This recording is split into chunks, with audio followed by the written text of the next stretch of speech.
Hello, my Redskins fans. Welcome back once again, my fellow feathered tribesmen, into this channel where we discuss everything Washington Redskins.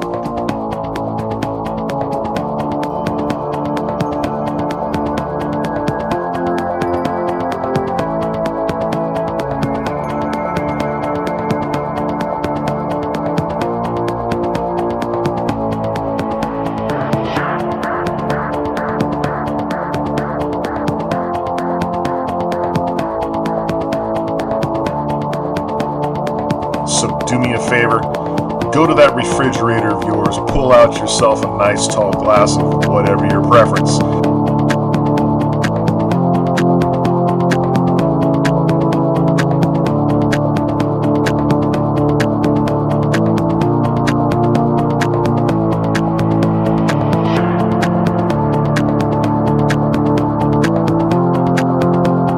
Sit back, kick your feet up, and let me take the helm for just a little while.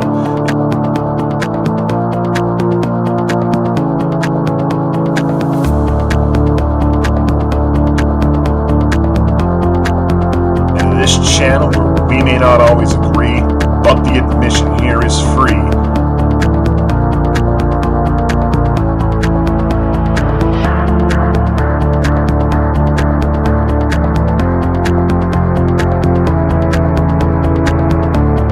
I am your West Coast host, Burgundy Fly Guy, and this is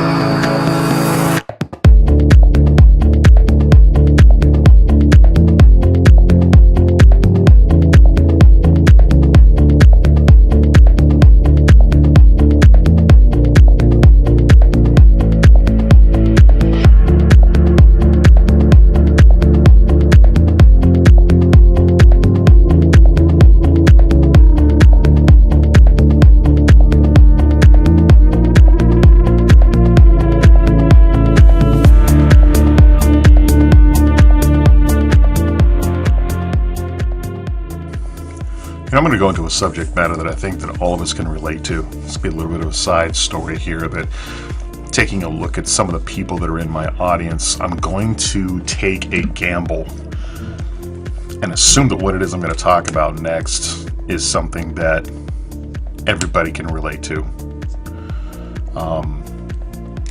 For those of you that do your fair share in your spare time, when you've played video games as a hobby, and whether it be PC or console, you get online and you play with a group of friends, you play with a group of like-minded individuals, you've all chosen the same platform, you've all chosen the same game, and for all intents and purposes, you have chosen the same faction, if there is one. You come together to form a group, a unit, a cohesion, or in other words, you form pretty much a guild of people. And a guild within a game usually is a group of people with a management structure that are going towards a very similar goal. And usually in these guilds, you have certain things that you can accomplish in numbers more than you can as a solo act. The problem with being in a guild is that it requires the party structure to govern itself. The game does not tell you how to govern your guild. The CEO, the management structure, they pretty much leave that up to you. The rules of the game are the rules of the game, but how you interact with individuals within that game is up to the individuals in which you party with. Some guilds are better than others. Other guilds are crap. Some guilds are really, really good. And part of the reason why guilds are really, really good is because they have a management structure where they find a niche that makes them successful. I'm pretty sure that for those of you listening to this video, that you guys have all experienced or have a lot of experience, if not a little bit of experience, of what this is actually like. Now, let's say that you have a bottom-end guild that's really not very good, that struggles to accomplish anything is made up of a lot of what you would call the good old boy management structure. All of the managers of this guild are friends. Whether they're friends in real life or friends virtually, it doesn't really matter. The fact of the matter is that the leader of this guild, the man who sits at the top, has surrounded himself with people that he knows and people that he is comfortable with and people he has a good time playing with. The problem is that those groups of people only listen to themselves. So there's probably about 4 or 5 of these guys. They're only interested in each other. They started this thing together, and despite the shortcomings, they got every excuse in the book as to why they blame it on other people. I think you guys know where I'm going at with this. So you've got a guild where you've got some pretty good personnel. You've got a lot of your personnel is really not that great. The majority of your personnel is not that great. A lot of them are learning, but you got a question as to whether they're actually going to be learning, because if their skills aren't getting any better, if they're not really learning anything, just how effective are they going to be down the road? How much time is being put into making these people better? And how is your guild going to grow? How is your guild going to accomplish more? Because in its current state, it's not going to accomplish much. That comes down to the leadership. Does the leadership have this in mind? And mind you, everybody says a really big game, but not really very many organizations out there, very many guilds out there actually do. And this particular guild that we are speaking hypothetically on is really good at talking, really good at putting up a good show, but at the end of the day, when they can't accomplish anything, they also become very, very good at the excuses as to why they haven't been able to accomplish that. Ultimately, I think, within a certain dichotomy of that whole hypothetical guild, you'll even have individuals in there who are actually very talented. You'll have players who have been around the block a few times, that have been in successful guilds, that are in this particular shitty guild for a specific reason, but they've got some solutions. They've got some viable solutions to help make it better. Say, hey, this is where I've been in other places, this is what I've done in other places, and this is how it worked there, and this is what I suggest we do. We got to make sure we do this, we got to make sure we do that. And they allow out a very, very particular criteria that requires some ownership on the management part. And of course, in a good old boy system, you don't want to be called out on anything. You don't like to be called out on anything. Accountability is for the losers. Accountability, you are beyond reproach. Just you holding the title and the appreciation that is you is good enough. That person has accomplished a lot just to sit in that chair. And that's where the buck stops. Ownership and accountability fall beneath you. And it's that mentality, it's that design, it's that makeup that continually makes this particular guild fail. This is what this whole month has reminded me of. Every time something comes up, I am reminded of this scenario where you have people who have the best intentions towards this organization come out and say, hey, this is what's going on. This is what I think should help. And it falls on deaf ears. And of course, for those of you that don't know, I'm speaking in particular about the DJ Swearinger situation. More on that in a second. It's been a little while since I have been around. It's been a little bit since I've made a video. And frankly, what's the point? I mean, what is the damn point? And the only reason why I'm making this video is because the holiday has afforded me some time to actually do so. I have had virtually no time really to do any research. To be honest with you guys, I've seen bits and pieces of the Jaguars game. I didn't even watch the New York game. And the Tennessee Titan game. I watched a little bit of it and it's so easy to get started on a game, but it's so hard to stay with it for me anymore, because so much of the stuff that I do now is it's time sensitive stuff. It's stuff that comes up at the last minute, and when it comes up, you got to take care of it as soon as you possibly can. And it's harder for me. It's getting harder, and to tell you the truth, I thought that this would be harder to deal with. I thought that taking time away from my channel, taking time away from my team would be a negative aspect towards this job, that I would probably despise this job a little bit more because of my routine when it comes to keeping track of the Washington Redskins and their comings and goings and all the... I don't like looking at my team from the outside, not know what's going on, because I don't trust media. I don't trust media. I don't trust anybody with a camera in their face giving their opinions, because in my opinion, I've found so many of them to be extremely jaded, one-sided, or just flat out wrong. And to tell you the truth, there's a lot of YouTubers out there who I follow that I would consider more factual and to be more accurate than most television commentators that I find on news or sports channels. So I tend to follow them more than I do watch TV anyway. But every time a subject comes up, I feel that urge to get on and comment on it, and then I take a look at my schedule, and it's just like, man, I don't know if I'll be able to get on today or tomorrow, maybe this weekend, but by then something else is... It's just, it becomes a never-ending queue, in which case the Washington Redskins have taken a bottom seat to that queue. Not that they have ever deserved to climb that queue.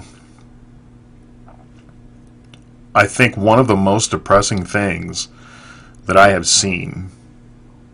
Well, let's backtrack just a second here. I will say this. I've seen some of your guys' videos, and I'm very appreciative of a lot of your videos. And the one thing I'm noticing is people are I can tell your experience level with this football team by your passion. I can. A lot of you younger cats out there, when that iron, actually, to take that back, when that bullwhip strikes you across your back, that first initial shock of pain when it hits you is one of disbelief. It is one of surprise, and to deal with that level of pain is beyond the levels of excruciating, that it's almost interesting for an individual who gets whipped on a regular basis to see someone go through that and tell yourself, yeah, I remember my first time, and it's that way with my fandom at this point. We've been dealing with this for so long. I've been dealing with the antics that are the Washington Redskins for over 20 years. There's not a whole lot about this situation, guys, that surprises me. There's not a whole lot about this situation that's got me upset. There's not a whole lot about this situation that's got me up in arms about this football team, to the point where I'm threatening to do this and I'm threatening to do that, and I'm trying to tell the team to calm down. I've been doing that for 20 damn years, to the point where it's just exhausting to even mention, and you're so numb to the pain. You're so numb to the shock. You're so numb to the overall experience that you see somebody go through the first time, and you're like, you kind of smile a little bit. You kind of smile a bit going, man, I remember what it was like to be you. I remember what it was like to have such high hopes and aspirations for this football team, and to watch those hopes dwindle and die. That's what I find probably more fascinating than anything else that's going on right now. I see a lot of you guys, and I feel, man, I feel for you. I really, really do. I genuinely, honestly feel for you, because some of us who are older have been here so many times before. And I'm telling you that there's two types of fans right now that are absent in that stadium every single week. They're the fans that want to back a winner, that want to win. To them, it's all about winning and success, and if they're not going to get it, they're going to move on to something else. And that's about that could cover some of you that are watching this video. And the other half, in my opinion, are the individuals who are sick and tired of being here. Sick and tired of being here, and they've stuck around this long because they saw shades of this team going in the right direction, and they're willing to give it just a little bit longer. But the more and more they stay, the more they realize it's just more of the same. And they've had it, and they're done, and they're leaving. They're selling their season tickets, and they're not coming back, and they're not buying the merch. And they're going to watch, they're going to watch the Nationals play. They're going to watch the Capitals play. Hell, they're going to watch rugby, or they're going to root for another football team. They're going to move on over to the New England Patriots and watch them play, jump on their bandwagon. And that's what I see when I see those empty seats in those stands. I see those two types of fans, and I've got to tell you, I've felt the urge from both of those scenarios.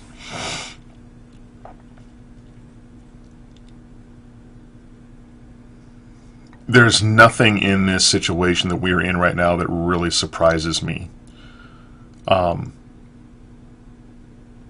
Going back to the history right now from the last couple of weeks, I'm gonna have to kind of question. I question so much our owner. And I hear a lot of names get thrown around, guys. I hear a lot of names get thrown around. I see a lot of this onus get dropped on the lap of our president. I'm going to tell you right now, guys, firing Bruce Allen, getting rid of Bruce Allen and replacing Bruce Allen, that's not going to solve your problem. We've been here before with general managers, and we've been here before with team presidents. We might get somebody that is a hopeful, that might have shades of brilliance here and there, but at the end of the day, if the leadership isn't there, then what's it all going to be for? Bruce Allen has lasted as long as he has in this organization because he has been very, very intelligent with the political decisions that he has made, the alliances that he has formed. Let's face it, he's going to be that unpopular character on the Game of Thrones that doesn't seem to die, but yet seems to hang on into the fringes and ride right up that political kaleidoscope at the very, very top and hang out up there. He's never right in front of the shotgun blast, and he's never directly to blame behind it. He's that guy that's whispering in the ears behind the scenes that, I don't like Bruce Allen any more than the next guy does, and I would love to see Bruce Allen get fired too, to tell you the truth. I would love to see a different team president, and I'd love to see an actual general manager who is good at evaluating talent. But at the end of the day, if Burgundy Fly Guy gets exactly what it is that he wants, you ask me right now, would I be able to see a successful team here in Washington? I don't think you do see a successful team here in Washington, because this all comes down to one man. This all comes down to one individual. I am so upset right now with Bruce Allen and his inability to claim accountability for what is his responsibility, for his doing. But the fact of the matter is that he has indulged himself, in my opinion, in promoting an individual that the fan base and the media enjoys, in throwing Doug Williams right in the middle of all of this foray, that he has taken out the responsibility of our team president. I don't want to hear from Doug Williams. I don't want to hear as to why the Redskins have made decisions that they have made from Doug Williams. Doug Williams is too low on that totem pole. I want to hear from the team president, the acting de facto general manager. I want to talk to him. And he has been the one individual, and it's been brought up in the media before. What is this man's job? What is his responsibility? What is it he's supposed to be doing? Is he supposed to be accounting for some of this? Some of these decisions that have been made, that team president should be the one giving these press conferences and be facing the media. That's the one thing that he has absolutely avoided. So if he hasn't been able to do that as part of his job, then what is his job? What is his job? I'm going to tell you right now, Bruce Allen, I I don't think Bruce Allen thinks he's going to be around for much longer, but I can tell you right now, the only reason why he's around now, in my opinion, is because he's in the process of securing a new stadium deal.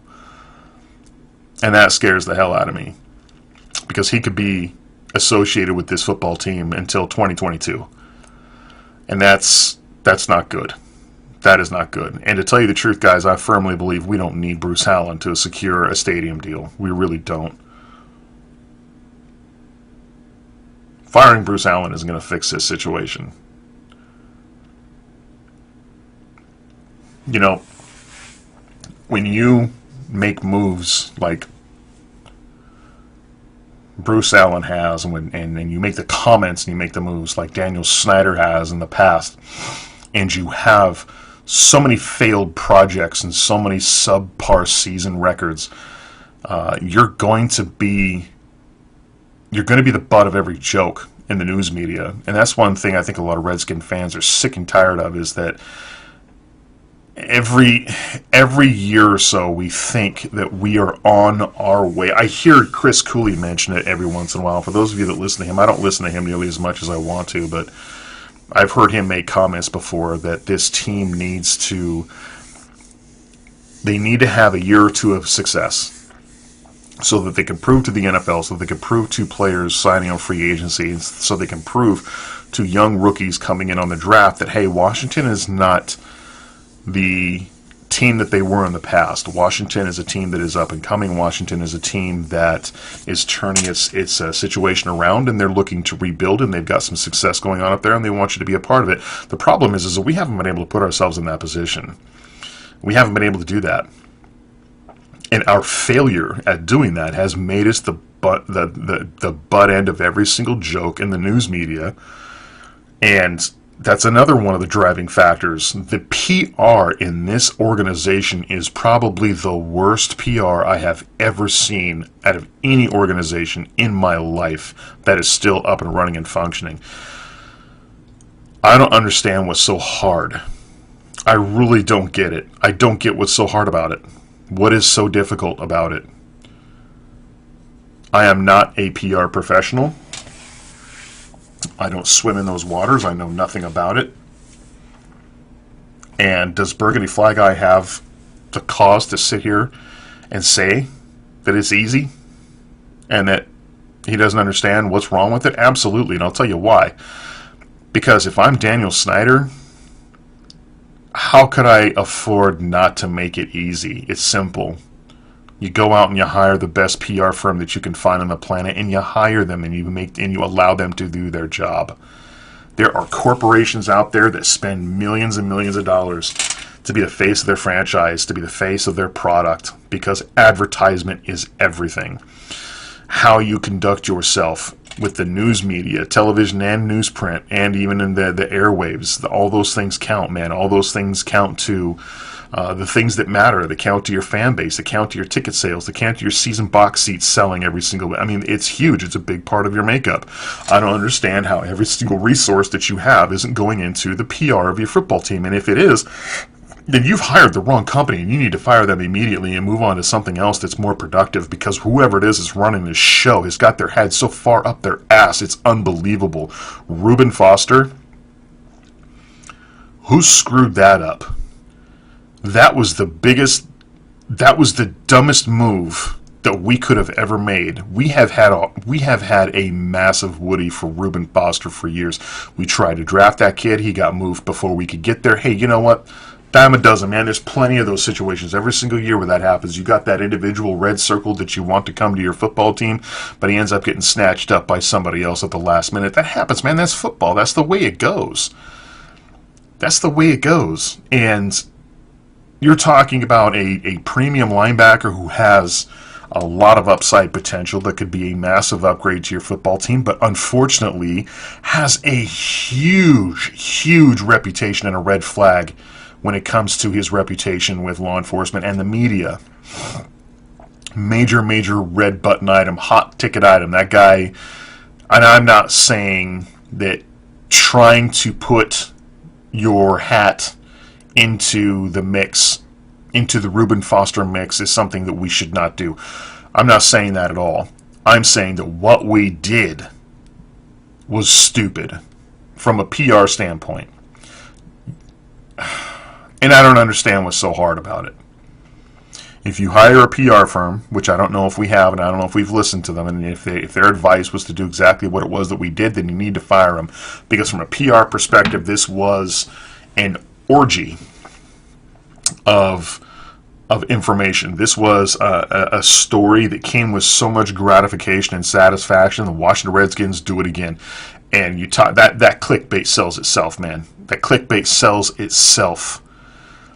Going after Reuben Foster the way that we did, and then you throw Doug Williams out in the middle of a press conference when he doesn't know what it is that he's talking about. He's in the wrong role, man. He's in the wrong role. Can I just say it? Doug Williams is a football player. Doug Williams deals with football players. He used to be a football player. He was a Super Bowl winning quarterback. The man has been MVP. The man should be in the Hall of Fame. He has no business in an executive role. He has no business in a public speaking executive role. Doug Williams does not own or possess the tools that it takes to be in the role that he's in. I didn't want to say it before because we're talking about one of my heroes here. I get teared up when I think about Doug Williams and what he means to me. And I'm pissed off because I think that on the lighter side of the Doug Williams situation, we are putting somebody who is one of the faces of our franchise, tremendous history, tremendous pedigree, fan favorite, media favorite. You can't really say too much that's wrong about Doug Williams, and you put him in a position to be the face of your franchise. I get that, but there's a darker underside to this whole story with Doug Williams too. Is you're throwing a fall guy out there, somebody that the public expects, and somebody to take the heat off of you. Now, who does that sound like to you? Who does that sound like that is in charge of a move like that? Whoever it is that gets put in that position that Doug Williams is in automatically is an excuse for Bruce Allen not to address the media for some of the things that Bruce Allen should be accountable for. Bruce Allen doesn't want to be accountable. Bruce Allen, I think, has put himself up there with Daniel Snyder, somebody who is beyond reproach. And I don't think that's the case. I think he needs to be held accountable for a lot. And when you are a franchise that is a media favorite for bullying, calling out on their stupid mistakes, every single stupid mistake that you can. I mean, you need some backfill for your show when you've run out of topics, and you want that team that go-to team that you can throw out there every once in a while for fodder. The Washington Redskins make up that ticket really, really well, because what happens as soon as we come up with a quarterback position that's no longer in play because he's broke his leg, the same thing happens with us that happens with every other team, but it's a little bit more magnified, was the Colin Kaepernick debacle. The Colin Kaepernick situation I kind of saw coming, because as soon as Alex Smith went out, you've got your regular turnaround of quarterback hopefuls to come in and try out for your team. The list is long and distinguished. I didn't hear a whole lot of Manziel stories that were out there. I didn't hear too many of those. But of course, the Colin Kaepernick situation came up. And that was when I almost came out with a video, because I felt that was a lose-lose situation for the Washington Redskins. And I'm glad that we did not sign him. We're not out of the woods on that yet, but I'm glad that to this date we have not signed him. There is no way the Washington Redskins can win in that scenario. We are talking about Colin Kaepernick's numbers as though he's only a season or two out from playing. He's been out of the game for a long time. I mean, he really, really has. And the fact that we have not allowed him to come in and put on a workout puts us on par with everybody else. Hardly anybody else has given him a workout either. And you know, the Colin Kaepernick situation is what it is. And if the NFL has put out the idea that no team will give him a chance because he will never play in the NFL again or else, then hey, that is what it is.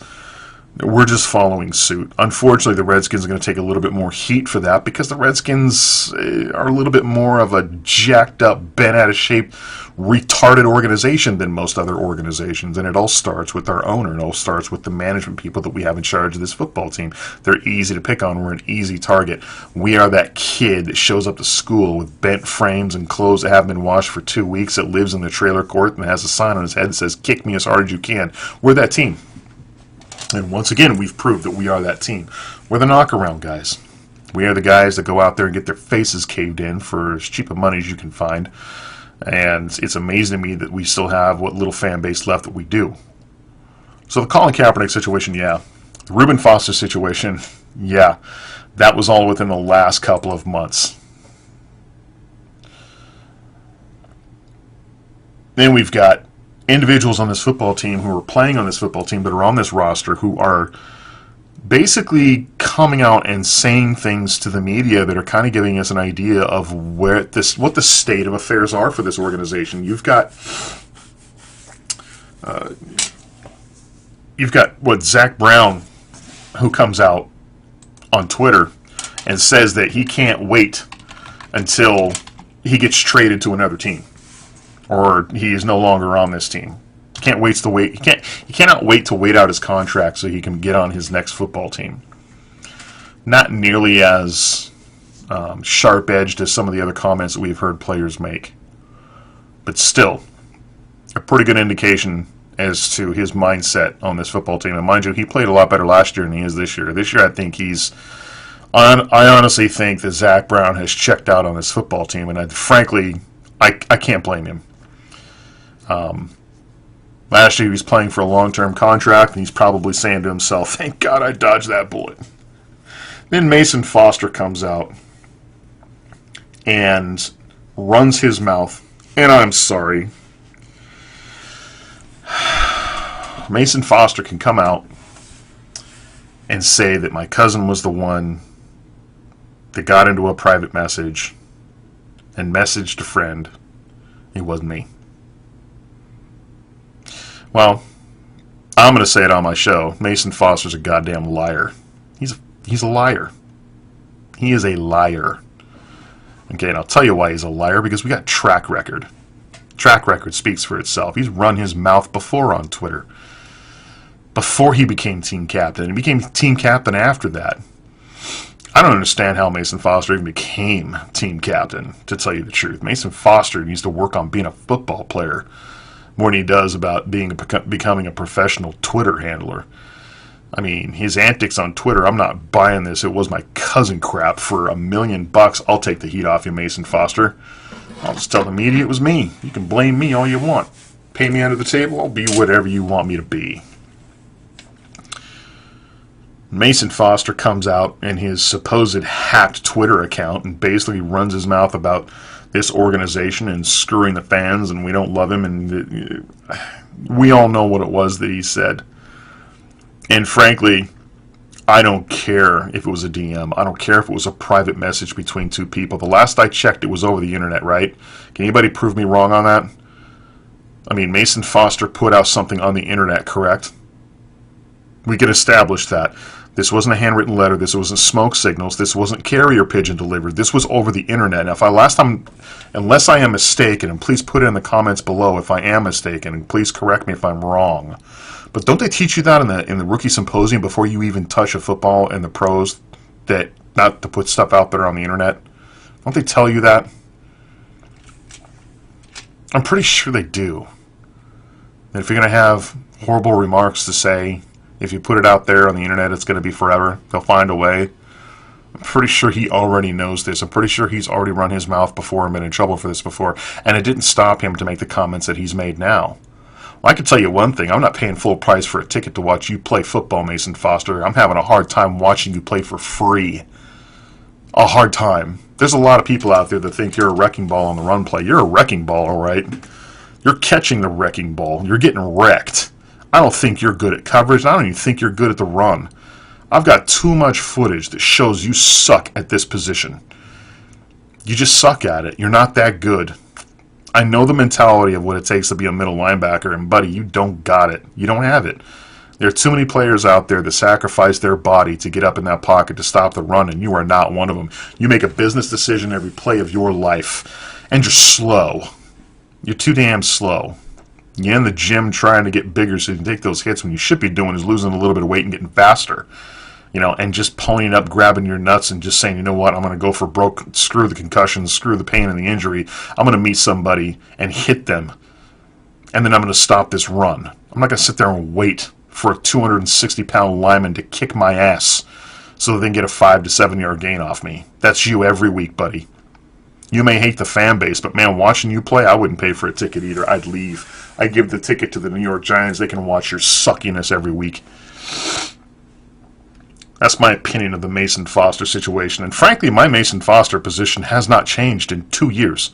It hasn't changed in 2 years. Last year, I was a little bit more adamant about him being on this football team and getting better now that he's going to be playing next to a Zach Brown, but I think he's gotten worse. I honestly think he's gotten worse. So we can all say what we want about Preston Smith. Preston Smith, I'm not impressed at all with him either, but you know what? I would not cry if all three of those individuals were jettisoned immediately. I mean, I really wouldn't. The DJ Swearinger situation, we're finally coming back to this situation with DJ Swearinger. After watching HTTR for Life's video, and he's absolutely correct when he says this, but again, we're back on the PR subject. We released this guy on Christmas Eve. Think about that. We released this guy on Christmas Eve. I mean, if that does not paint for you a pretty good picture of the individuals who are in charge of this team, I don't know what does. I really don't know what does. We are being told by the powers that be that he was brought into the office on several occasions and was talked to about his comments to the media. And the only thing, here's the thing.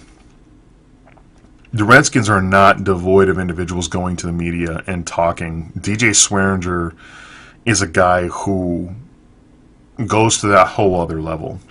This is nothing new with him. He's had issues with every single team that he's played on under very similar pretenses. Going to the media and saying things to the media, saying things outside of the confines of the locker room. And we knew that when we signed him. So I got to wonder, what is our problem? What's our problem with him? How did we not see this coming? Because he's been doing it his whole career. And the question that I've got for Jay Gruden, the question that I've got for Bruce Allen, the question that I've got for Doug Williams, Director of Player Personnel, whoever you may be, here's my question as a fan to you. Did you exhaust every single resource possible before you let DJ Swearinger go? Because if this is just 3 meetings throughout the season that you've had him in the locker room for and you've had him in your office for to have conversations with, if that's it, then I'd say you fell woefully short of exhausting just about every single avenue possible. You're talking about a Pro Bowl player who's had one of his best seasons playing on this football team.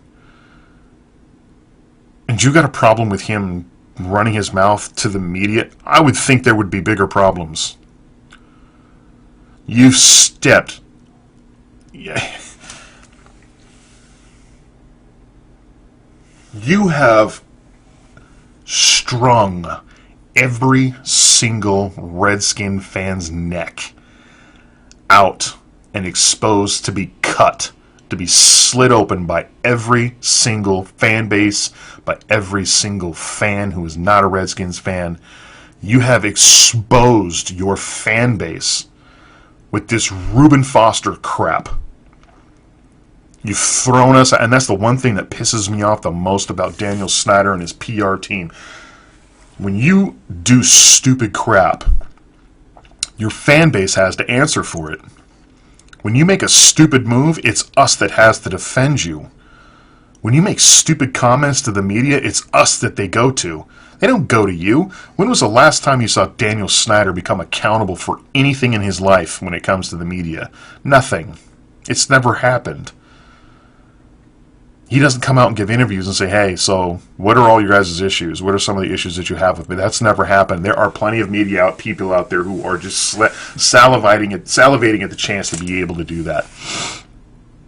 But when you make calculated miscalculations every single year, you expose your fan base to become accountable.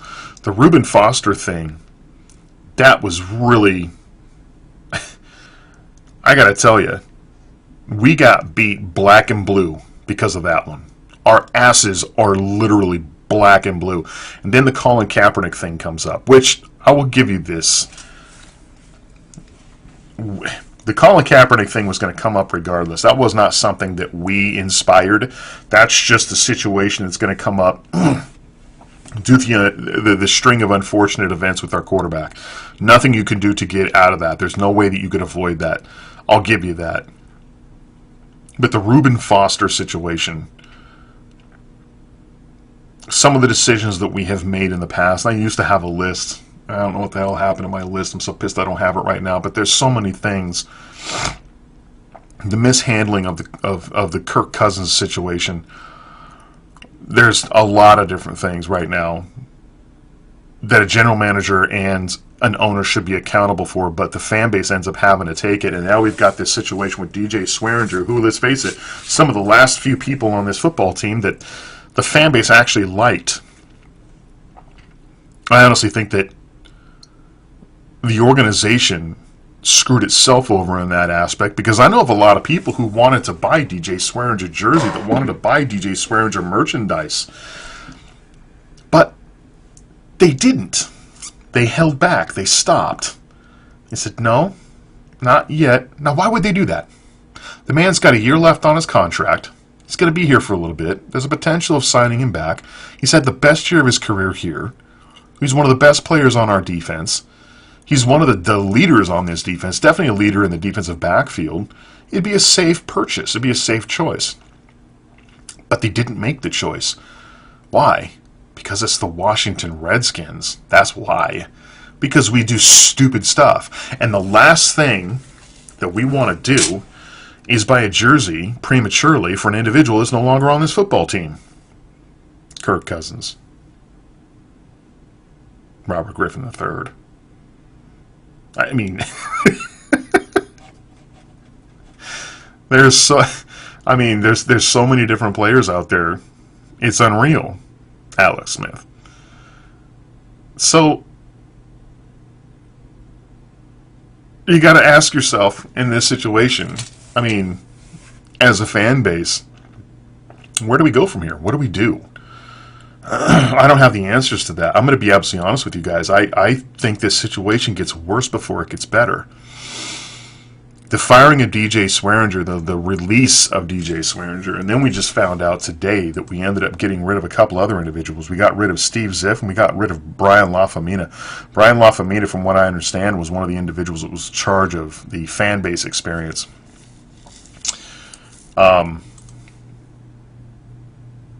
The business operations and chief operating officer. He was chief marketing officer was Steve Ziff. Senior vice president of sales and marketing. Jake By. Chief commercial officer, Todd Klein, are no longer with the Redskins. That's right. The chief commercial officer couldn't sell your product. The marketing guy couldn't sell your product. The vice president of sales couldn't sell your product. The chief marketing officer couldn't sell your product. The president of business operations couldn't sell your product. It's all their fault. Let's fire them. Let's get rid of them. They're the problem. It's not the fact that we're losing every single year. It's not the fact that we were on top in this division at the beginning of this year, and then we just bent over and took it and gave up our first place position. Granted, the injuries were there. The injuries definitely got us out of it. It definitely excused us out of that, and taking a massive quarterback hit is definitely part of that. But how we have acted and how we have handled ourselves as a football team does not give me hope that there's a future for this football team in the next couple of years. Let's go ahead and fire those guys. The Reuben Foster situation claimed off waivers. Who still could be facing criminal charges. Let's go ahead and fire those guys. The Colin Kaepernick situation being addressed the way that it was addressed, horribly. Let's go ahead and fire those guys. Josh Norman's comments on the media, we'll leave him. Zach Brown ends up making his comments. We'll go ahead and keep him. Mason Foster comes out and just basically rips the fan base and the organization. We'll go ahead and keep him. Yeah, all right. And we have DJ Swearinger comes out on several occasions and says, our practices suck. Every other team that I've been on practices 10 times harder than these guys do. I'm trying to get these guys to practice harder. I've got suggestions to make on defense. So there's things that we're doing on defense that I don't understand. I'm a player on the field. He sees it firsthand. Let's go ahead and fire him. We'll just go ahead and get rid of him. Squeaky wheel get in the grease? I don't think so. It's more like the nail that sticks out gets hammered. And that's exactly DJ Swearinger at this point. So where do we go from here? Well, I'll tell you right now, the worst thing that can happen to this football franchise, and I've said it a couple of times, and I will say it again, the worst thing that can happen with this football franchise is that we go out and we make a stupid move at the quarterback position that's going to solidify us, which we're already in the hole with our current quarterback situation with Alex Smith. I don't think he's going to retire. I think that there's going to be enough news out there of him trying to recuperate, and whether he recuperates, I doubt he'll be back to play. The injury that he's got, I would be absolutely shocked. And even if he does come back, what is the quality of that injury going to be? What's the overall strength of that leg going to be? Is he a liability? These are all massive questions. Bringing him back just to save face with your payroll, I mean, you'd almost have to, but you're kind of in a no-win situation there either. So going in and jumping up a couple spots like we did with Robert Griffin III to get a quarterback in this quarterback pool that sucks, that's the worst thing that can happen, going out and signing another quarterback out there. One of the individuals that could be coming up on free agency and giving him a good money deal and going in a hole even more with another quarterback position. I don't think that's necessarily the answer either. But the worst thing that can happen is one of those two scenarios, and then after that we fire our coach. That's a very Redskinsy thing to do.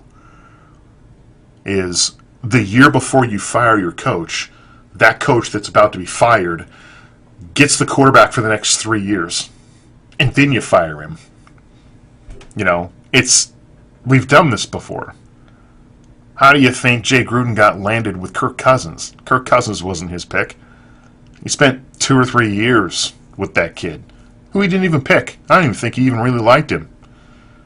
And so we're going to do that again? I'm telling you, I have a feeling that's going to happen. Is we're going to end up giving him another year. We're going to end up making a massive move at the quarterback position. And then we're going to end up firing Jay Gruden. And that would have been the coup de grace for me, for my ultimate doomsday scenario for the Washington Redskins. And I don't think this fan base gets turned around in a year. There's no way. I really don't. There was a really, really good article that was out by one of the individuals from Hogshaven, his Christmas wish list. Interesting read. I would go on there and take a look at it. It's a very interesting read. Things that would happen in a perfect world type scenario. And I kind of agreed with a lot of the stuff it was that he said, but there's no way that falls true, even remotely close, with this current regime that we have in charge. I said it before, and I'll say it again, guys. I don't see a whole lot of ways out of this hole with the one hurdle that none of us can do anything about. The one hurdle that is keeping us from success is the man who sits at the very top, the man who influences it all. I am blaming him. I don't believe that an owner of his caliber, an owner of his wealth, sits back and completely gives control to everybody around him. There's no way we could be hitting like this unless if Daniel Snyder's behind a lot of it. I mean, seriously, this is all too familiar. All the stuff that's going on right now is very, very Dan Snyder-esque to me. This whole thing reeks of Dan Snyder. So we could sit here and make our videos, we could sit here and make our comments and our hashtags about firing Bruce Allen. And you know what? Firing Bruce Allen would be a good thing. It'd be a really, really good thing. But the only way that you're going to be able to clear the gunshot infection is you can go in and disinfect it and cut out all the dead skin and rebandage it and hope it to heal. But until you get that bullet out, you're wasting your time. And I have to honestly say, I think this is the first time in a long time where I feel that there may be some light at the end of the horizon on that. I don't know if Daniel Snyder is going to be able to tolerate the attendance losses that he has suffered for much longer. The sales being in the dump. He's already fired a majority of his sales team, his marketing team, all those guys, because his revenue has got to be going in the toilet at this point. And he's blaming everybody but himself. And good. Rightfully so. You guys haven't noticed I'm wearing a Redskins hat here. It does not have an official NFL logo on it because it's not an official NFL piece of apparel. It doesn't belong to the NFL. It doesn't belong to the Washington Redskins. There's not a single dime of this purchase that went to the NFL, that went to Daniel Snyder. And yet it's very Redskins-esque. It's got all the Redskins colors attached to it. There's no NFL logo, nothing on it. And that's what I'm doing from now on. I'm cutting myself off from all Redskin purchases while Daniel Snyder is directing this football team, because I don't think the guy's very good at his job. I think this guy's run this beloved franchise into the ground. I have not agreed with a whole lot of the stuff that he has done. I think that every single time we take a step forward, he allows us to take 2 steps back. Some of these solutions that are out there actually require a little bit of money, which he has, and he refuses to do them because he is the guy that needs to be in charge. These solutions go away if you hire the best organizational individuals that are available. You pay them top dollar to come in. That also requires them helping running this football team, but that's not going to happen. That's just not going to happen. I hire the best PR team. I go out and grab the best general manager. I go out and find the best player personnel individuals that are on other football teams, up-and-comers. I put together a list of people, and I find out what their dollar-breaking value is, and I pay them that money to come in here and turn this football franchise around. And then I revamp everything in regards to scouting for both college and free agency. I revamp it all. And you got some individuals right now that are in your tent, that are in your house, that are up-and-coming individuals that are very, very good at their job. They could do a better job if they had a little bit more power. You got to be able to find out who those individuals are. Unfortunately, that requires you taking your ego and putting it off to the side in order to do that. And you can't tell a billionaire individual to put his ego off to the side and allow other people to run your ship for you. That doesn't happen in any organization. It just doesn't. You're either a good owner or you're a shitty owner. And right now, Daniel Snyder is at the top of that shitty list. He is the one guy that every single media member loves to pick on the most. Al Davis is dead. Okay, so you can't use him anymore. Who else is it that's out there? There's a couple owners out there that are bad owners that the media likes to pick on. But man, it's almost like it's not even fair when they pick on the Washington Redskins. That's the easy kid to kick. They'll kick him every once in a while, but you can't keep going to that horse too often, no matter how hard we try to be the worst team in the NFL. But as a fan, I got to tell you, it gets harder and harder and harder every single year to stick up for this football franchise because of some of the crap that you see that they do. And more importantly, some of the crap that they put their fan base through. So, at the end of this, I hope everybody has had a wonderful Christmas. Hope everybody has a wonderful and safe New Year. Right now, the way that things are going for me, there's going to be a few changes in my life here in the next couple of months. I don't know how often I'm going to be on. I've already got a couple of hardware items that are going to allow me to broadcast from while I'm on the road. I'm going to give those a try here and there. I'm going to see how that goes.